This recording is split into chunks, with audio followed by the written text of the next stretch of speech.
ఈ ఘోర కలిలో ఏకంగా 40 మంది పాఠశాల విద్యార్థినులు ప్రాణాలు కోల్పోయారు. ఒకేసారి 40 మంది చిన్నారులు శవాలుగా మారడం చూసి ప్రపంచం బోరున విలపిస్తోంది. దక్షిణ ఇరాన్లోని మినాబ్లో ఒక బాలికల పాఠశాల ఈ దాడులకు వేదికైంది. ఇజ్రాయెల్, అమెరికా సంయుక్తంగా నిర్వహించిన ఆపరేషన్లో భాగంగా క్షిపణుల వర్షం కురిపించారు. అందులో ఒక శక్తివంతమైన క్షిపణి నేరుగా స్కూల్ భవనంపై పడింది. ఆ సమయంలో క్లాసులో పాఠాలు వింటున్న విద్యార్థుల మీద ఒక్కసారిగా స్లాబ్ కూలిపోయింది. మొదట 5 చిన్నారులు చనిపోయారని వార్తలు వచ్చినప్పటికీ శిథిలాలు తొలగించే కొద్దీ ఆ సంఖ్య పెరుగుతూ పోయింది.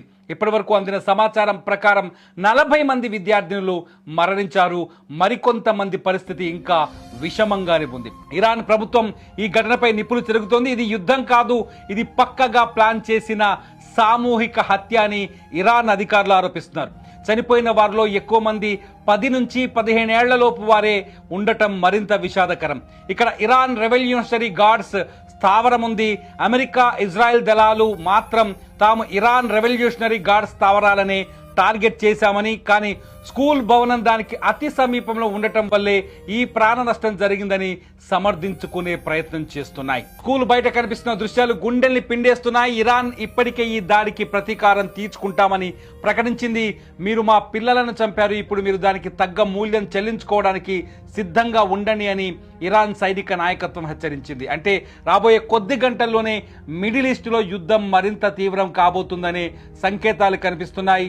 ఇరాన్ తన డ్రోన్లు, మిసైల్స్తో ఇజ్రాయెల్ పై పెను దాడికి ప్లాన్ చేస్తున్నట్లు నిఘా వర్గాలు చెప్తున్నాయి. మన విజువల్స్ లో చూస్తున్నాం కూలిపోయిన స్కూల్ భవంతి దృశ్యాలు, అట్లాగే స్కూల్లోంచి మంటలు వస్తున్న విజువల్స్ ని చాలా స్పష్టంగా, డిఫర్డ్ విజువల్స్ లో చాలా స్పష్టంగా చూస్తున్నాం. ఇదే మినాబ్లోని బాలికల పాఠశాల. ఈ పాఠశాలలో క్లాసులు జరుగుతున్న సందర్భంలోనే ఇజ్రాయెల్ చేసిన క్షిపణి దాడితో ఆ క్షిపణి వచ్చి బాంబు వచ్చి ఈ స్కూల్ పైన పడింది. ఈ స్కూల్ చూస్తుండగానే క్షణాల్లోనే కుప్పగూలిపోయింది. స్కూల్ శిథిలాల కింద ఇప్పటి వరకు 40 మంది చిన్నారులు ఉన్నట్టుగా సమాచారం అందుతోంది. మరికొన్ని మృతదేహాలు బయటపడే అవకాశం కనిపిస్తుంది. పసిపిల్లలు.